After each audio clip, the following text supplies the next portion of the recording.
Bună, dragilor, și bine ați venit la o nouă filmare. De această dată te invit la două citiri de tarot, în cadrul cărora vreau să văd situația în care te afli, care este provocarea, soluția, rezultatul final, dar și surpriza pentru tine. Poți să alegi un număr pentru dragoste, un număr pentru carieră, un număr pentru tine, un număr pentru altă persoană sau poți să asculți ambele numere și să-mi spui apoi care este varianta cea mai potrivită pentru tine. Numărul 1, piatra roz, numărul 2, piatra verde. Și acestea fiind spuse, ne vedem la numărul sau la numerele alese de către tine. Bine ați revenit, dragii mei, cei care ați ales piatra roz, cei de la numărul 1.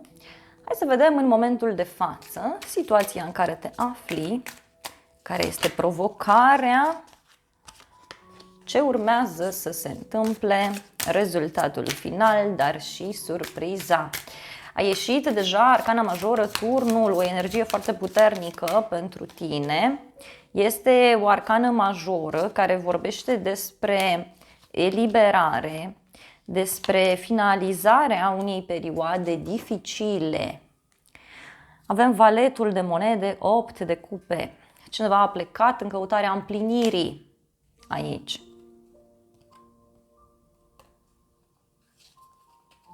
Se lasă în urmă, exact cum bănuiam, o perioadă dificilă, o perioadă ciudată, poate legată de gelozie. Este o nedreptate sau o neplăcere în legătură cu o femeie. Poate să fie o rivală sau poate să fie o perioadă de gelozie, o perioadă ciudată. Și uite, cineva trece la partea practică a lucrurilor. O perioadă de studiu, de analiză. Să vedem situația în care te afli și avem temperanța și turnul. O conexiune, văd aici, cu zodia Săgetător pentru unii dintre voi. Un compromis se rupe. Niște informații pe care cineva le află și aceste informații schimbă destul de mult lucrurile. Această relație se află într-o perioadă de transformări, într-o perioadă de schimbări. Ce mai văd aici foarte intens, foarte intens, este faptul că dacă cineva ți-a ascuns un secret, dacă cineva a evitat să-ți spună un anumit lucru, acum o va face. Să vedem provocarea. Provocarea este 2 de bâte. Provocarea ține de o așteptare mare. Aștepți ceva de mult timp. Cineva își face planuri aici pe un termen foarte lung. În alte cazuri, provocarea, văd că ține și de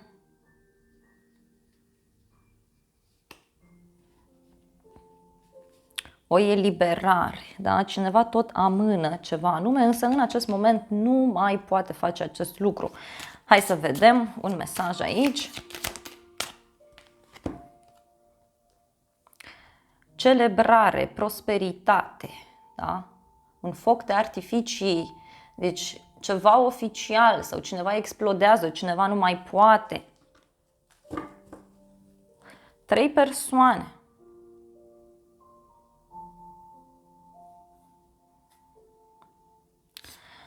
Bun, hai să vedem ce spune acest tarot. Uite, are legătură cu o femeie tânără, da? Are legătură cu o femeie tânără care se află într-o așteptare sau cineva care încă nu este hotărât aici. O persoană îndrăgostită.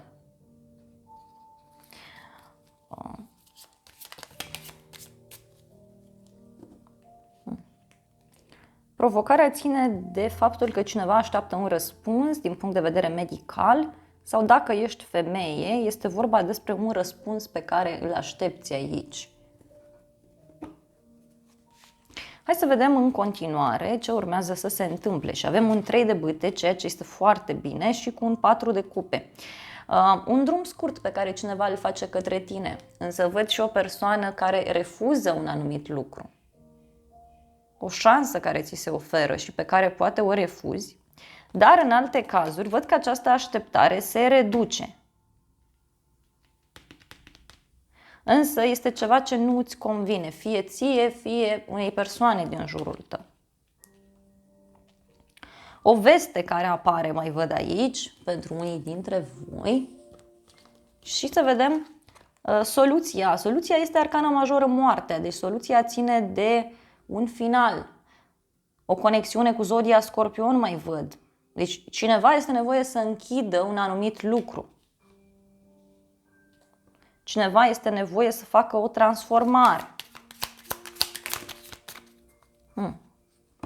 Are legătură cu o decizie radicală legată de bani, văd aici. O decizie radicală. Sau o decizie foarte puternică, foarte mare.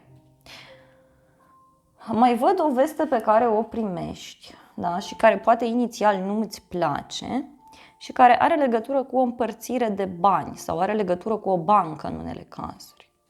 Să vedem în final, avem un 6 de bâte și regele de spade, o legătură, văd, cu o zodie de aer, Gemeni, Balanță, Vărsător. În final, văd aici că cineva reușește și își duce la bun sfârșit niște planuri. Văd o persoană hotărâtă, sigură pe ea. Persoana asta știe foarte bine ce își dorește și în final văd o surpriză. Este o surpriză foarte mare. Dacă aștepți un răspuns din punct de vedere profesional, să știi că acest răspuns vine.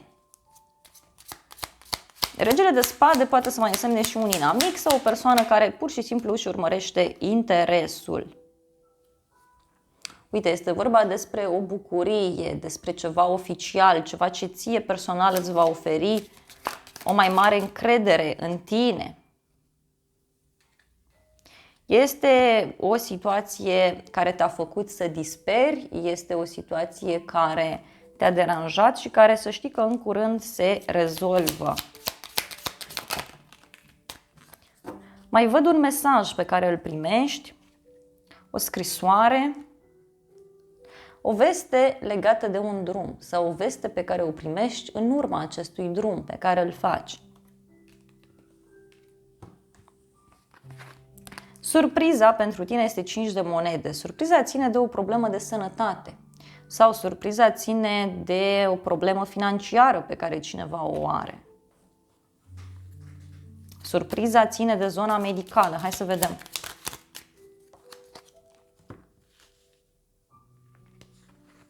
Sau surpriza ține că cineva abandonează. Cineva lasă în urmă ceva anume și are legătură cu niște inamici. Deci niște inamici sunt lăsați în urmă. Aici să știi că cineva care ție nu ți este de folos pleacă din viața ta. Mai văd și un cuplu care poate avea niște probleme în viitor și asta este surpriza. Poate este o problemă legată de o situație legată de sănătate.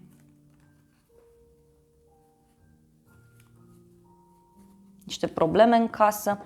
Hai să vedem oracolul ce zice. Wow!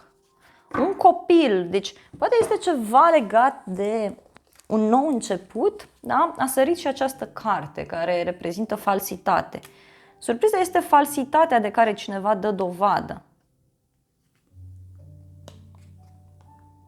Ceva care se închide în legătură cu un copil, în legătură cu o zi de naștere.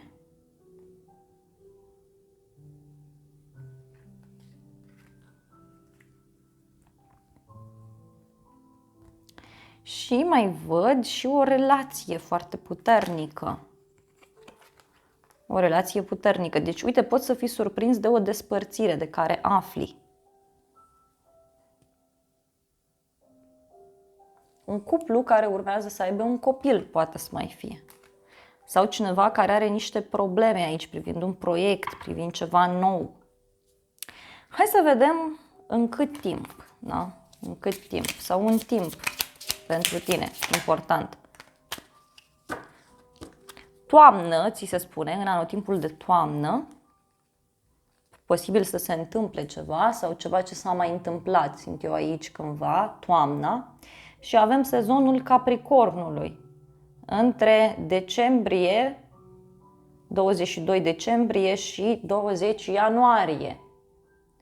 Numerele importante: 3, 8,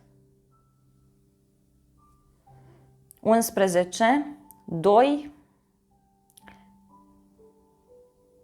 38, 5, 2, 7, 52, am spus.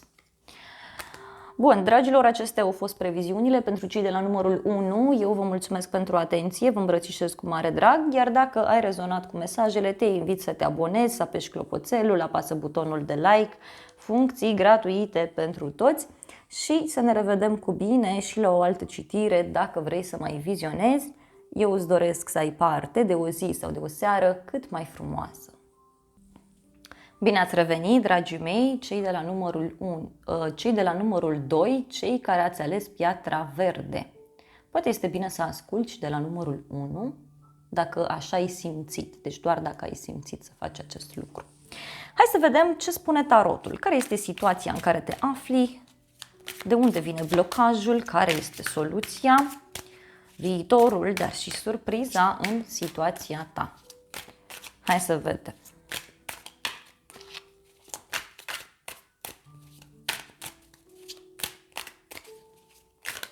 În momentul de față. Bun. S-a întors o carte. Cineva aici încearcă să scape dintr-o situație. Da? Văd o persoană care se simte trădată sau cineva care trădează. Cineva care minte. Și uite, văd aici niște secrete pe care cineva le ascunde, o pasiune ascunsă. Cineva care ascunde niște mesaje. Mai văd o persoană care te spionează, dar cineva văd aici că îți ascunde ceva legat de muncă sau îți ascunde ceva legat de un proiect. Poate tu aștepți aici niște răspunsuri importante privind planul financiar. Să vedem mai departe, 10 de monede. Deci,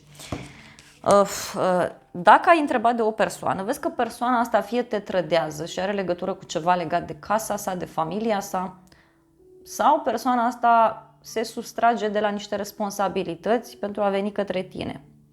Văd o dezamăgire în legătură cu ideea aceasta de familie, cu ideea de bani, de un teren, de o casă, de o căsnicie pentru unii. Care e provocarea? Provocarea soarele, provocarea ține de un copil. Sau mai văd o conexiune cu zodia leu. Provocarea mai ține și de un șef sau de o persoană cu autoritate. Da? Cineva care are autoritate. Hai să vedem despre ce este vorba. 7 de spade.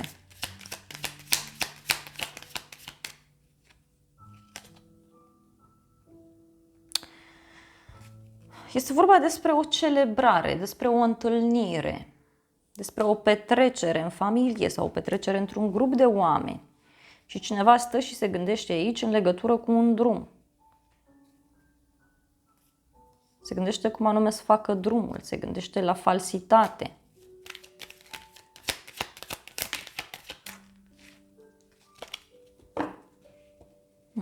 Are legătură cu un drum, deci cineva evită să spună ceva legat de un drum, legat de o călătorie, legat de ceva important.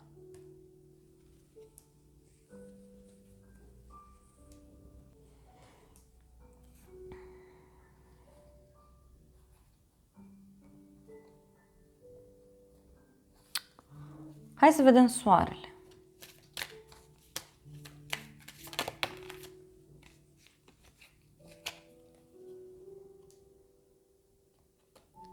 Are legătură cu ceva ce se întâmplă de mult timp sau cineva care este nevoie să dea dovadă de stabilitate. Da? Cineva care dă mesaje, poate să fie o femeie cu un copil sau o femeie căsătorită, nu știu. Hai să vedem în continuare ce urmează să se întâmple. Și avem 9 de monede, 3 de cupe, foarte frumos. Văd aici o petrecere, o întâlnire cu o persoană dragăție.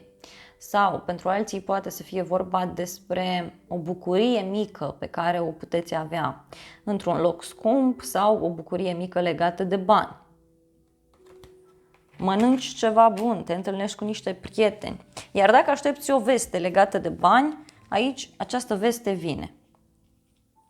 Văd o persoană foarte încrezătoare în forțele proprii. O persoană care știe bine ce își dorește. Soluția este 9 de cupe. Soluția este să te bucuri de tot ceea ce ai, să apreciezi tot ceea ce ai adunat până acum. Soluția este și legată de un final care este în apropiere. Hai să vedem despre ce este vorba și începem cu aceste două cărți. Ce vrea să spună? Uite, o întâlnire într-o casă, undeva, într-o cameră și are legătură cu cineva care se sustrage de la o întâlnire sau cineva care încearcă să fie în același timp în două locuri. Mai văd o întâlnire în care se vor discuta niște lucruri legate de bani sau o întâlnire în care se vor discuta niște fals în legătură cu banii. E o femeie aici care are niște gânduri, dar nu sunt serioase, sunt false în legătură cu niște bani. Deci interesul este de ordin financiar aici pentru unii dintre voi. Hai să vedem când anume sau să vedem un timp, da? Pentru tine. Ok.